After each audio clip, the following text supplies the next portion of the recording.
So powerful, and it is so important for us to hear the words of the Palestinians.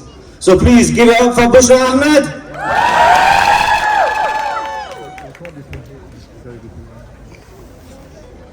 Assalamu alaikum wa rahmatullahi wa barakatuh. Thank you for inviting me, Imran and Hamza.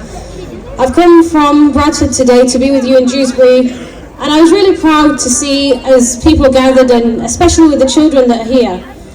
It's really touching as a Palestinian who's living in the diaspora, who can't go back to Palestine, who can't be with her family, to see so much support for Palestine. And I say this from the heart, and I extend this gratitude on behalf of every Palestinian, not just in Palestine, but all around the world.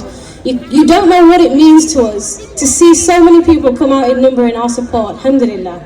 And you know, it reminds me of a quote that is attributed to Ben Gurion, one of the previous prime ministers of the occupation state of Israel. He said, what were they banking on? The old will die and the young will forget.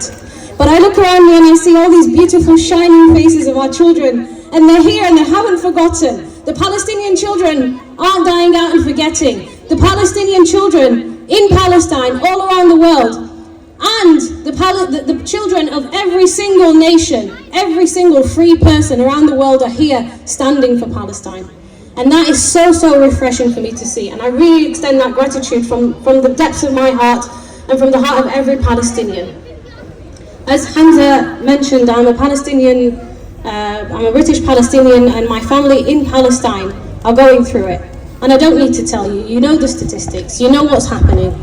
You've seen it on your news, and perhaps for them, when I speak to my family, we want to get the latest update. What they do is to tell us everything is fine, and we know it's not fine, but this is their way of coping and making sure that we don't lose it out here. But they tell us that we all each have a role, and they tell us don't stop. What you do is great. What you guys do, and the people that are supporting you in these protests and these demonstrations, and the pressure that you put on your elected officials, and every small action carries weight. So don't belittle the things that you do, and don't stop.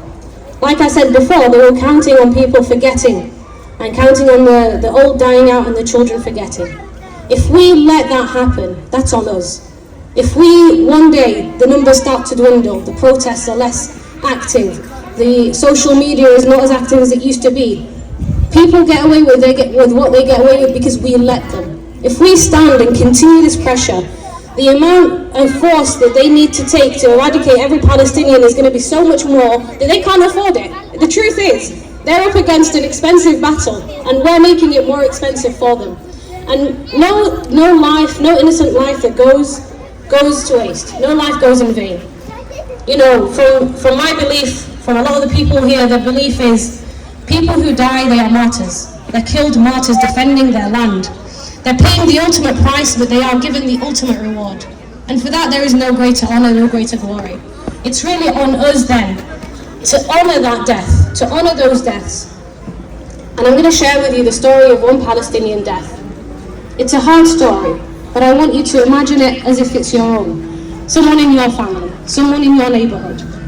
This is a story of a boy who's called Atiyah Nabbahin. He's called Atiyah. And I think it's important for us to remember his name. Never forget their names. These names, and there are many, 12,500 children and more. It's probably difficult to sit through a video 7 minutes long just reading through their names, but we have to see their names and see them as people. The year is 2014, 10 years ago. Cast your mind to 10 years ago. It was Atiyah's 15th birthday. He was turning 15. He came back from school. There was no active war, no active aggression, no genocide that was taking place actively, but Gaza has always been, for the last 18 years, under siege. And Gaza has been under occupation. So in that time, when Atiyah came home from school, and he was in the backyard of his own home, with his school bag, unarmed, in his own land, not posing a threat, a sniper, an Israeli sniper, who has, by the way, no right being on his land, he shot Atiyah in the neck. Atiyah didn't die. Perhaps if he had died at that point, it may have been more merciful, but he survived. He survived with long-lasting injuries that made him paralyzed from the neck down. He was unable to walk. He was unable to relieve himself and take himself to the bathroom. I want you to really appreciate what that is. Do you know what it is not to be able to go and do the things that you want to do? And he was 15, so he probably liked to ride his bike, he probably liked to play football, he probably liked to hang around with his friends. What were you doing on your 15th birthday? What were your children doing on their 15th birthday? What were you children doing on your last birthday? I don't think any of us expected or ever expect in the safety of our own backyard to be shot by a sniper. Atiyah survived, and his lawyers tried to fight a long and hard battle. Many years later, the court case went nowhere. The Israeli soldiers and the Israeli snipers were acquitted. They were by the Israeli court, so the executioner, the judge and the jury, all Israeli, decided that there was no case to answer.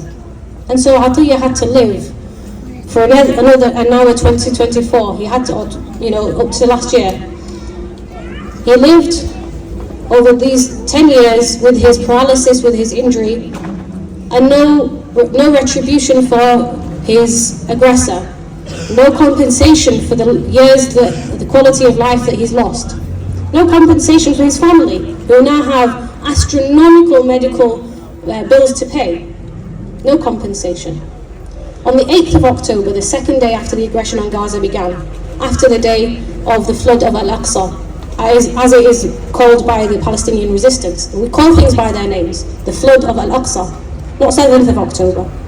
The day after that, the beginning of the aggression, Atiyah Nabahin and 12 of his family members were killed in an airstrike. He lost his life after living a very short one. So he was 24 when he died. 24. He lived a short life, but it was filled with agony and pain. It was stolen away from him from his 15-year-old days when he was trying to celebrate. I don't know what he intended to do, but he certainly didn't think that that was going to be the end of his movement, the end of the working of his legs and arms. But Atiyah passed away. Atiyah was killed in an airstrike that took his entire family, 12 members. And I want to read to you the names of the members of his family. And I do this because I feel it's important for us to know that these people have names and they have ages, and it would be a disservice to them to not mention their names. Atiyah was 24. Hadil was 25. Ula was 26. Arij was 9. Mohammed was 8. Adam was 7. Qais was 2. Kinan was 7. Rayyan was 5. Maryam was 2. Jamal was 7. Mohammed was 15. And Rahaf was 16. These 12 members plus Atiyah, 13 in all, were killed in one cowardly airstrike from a distance. These soldiers, they don't have the bravery to come and face the Palestinians face to face. And we know, we've seen what happens to them when they do. These cowards killed Atiyah, the disabled, unable to defend himself, unable to move, and they stole his life away. And for this, when we say Palestine will be free, what do we mean when we say Palestine will be free? And we say it from the river to the sea, meaning every inch of our land, from Jerusalem, the entirety of Jerusalem, not 1 inch of Jerusalem's sand will not be returned to the Palestinians. Nazareth will be for the Palestinians. Yafa, Akka, Haifa, every inch of our land is Palestinians. And it's free from the river to the sea, and we mean it. We mean an end of the occupation. A ceasefire is an immediate course of action. We mean a dismantling of the apartheid state, and we genuinely mean this with every inch of our being, with every fibre of our existence. Our occupier will leave our land, and the land will return to Palestine, and Palestine will be free! Free, free Palestine!